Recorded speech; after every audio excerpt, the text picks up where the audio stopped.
Hey YouTube, Scapegoat here, and we have a few more Eternity Code cards. They just keep coming. There's a few. This one's for madolche, so let's just jump into it. They have a continuous spell. It's called Madolche Salon. While this card is in your spell and trap zone, you can normal summon one madolche monster during your main phase in addition to your normal summon or set per turn. You can only gain this effect once per turn.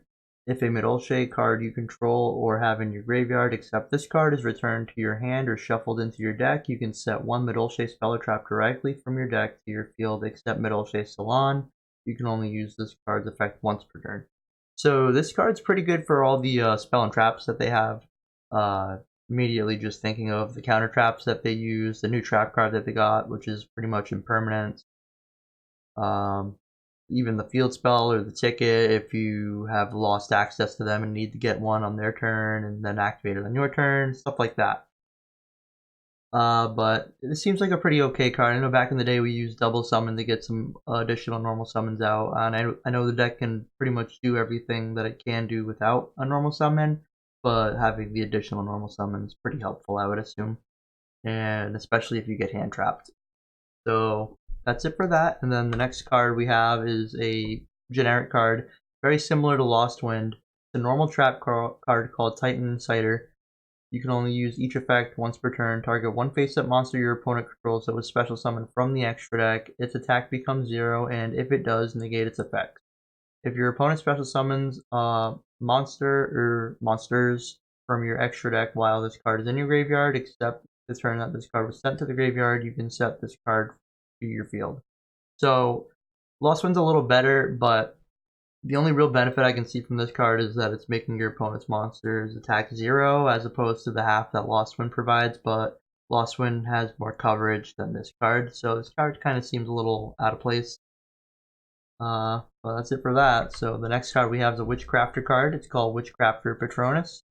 Continuous trap. You can only use each effect once per turn. You can target one of your spellcaster monsters that is banished or in your graveyard, shuffle it into the deck, and if you do, add one Witchcrafter spell from your deck to your hand. During either player's turn, except the turn that this card was sent to the graveyard, you can banish this card from your graveyard, then target any number of your banished Witchcrafter spells with different names and add them to your hand. So it seems like there's a lot of recursion, a lot of toolboxing with this card.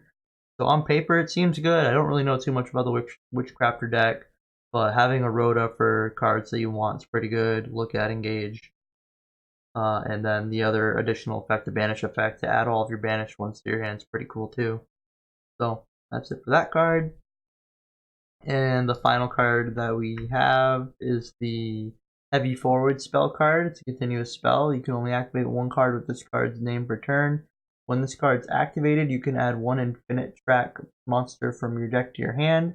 Once per turn, you can target one machine exceed monster you control and activate one of these effects.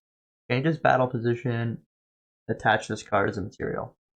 So this is pretty similar to the Witchcrafter card, in which you're gonna be getting a monster from your deck instead of the spell card, obviously. So it's like a Rhoda, and then that has an additional effect where you can change battle positions and attach the card as a material. So seems pretty good. I mean, Rhoda type cards are always really good for certain decks. But that's pretty much it for now. I know there's a lot more Eternity Code cards coming out, so I'll be posting a little more videos for all of these Eternity Code cards. But let me know what you guys think for infinitrack, Witchcrafter, madolche, how these cards are going to interact and be good for the deck. So comment below what you guys think, and I'll catch you guys later. Bye.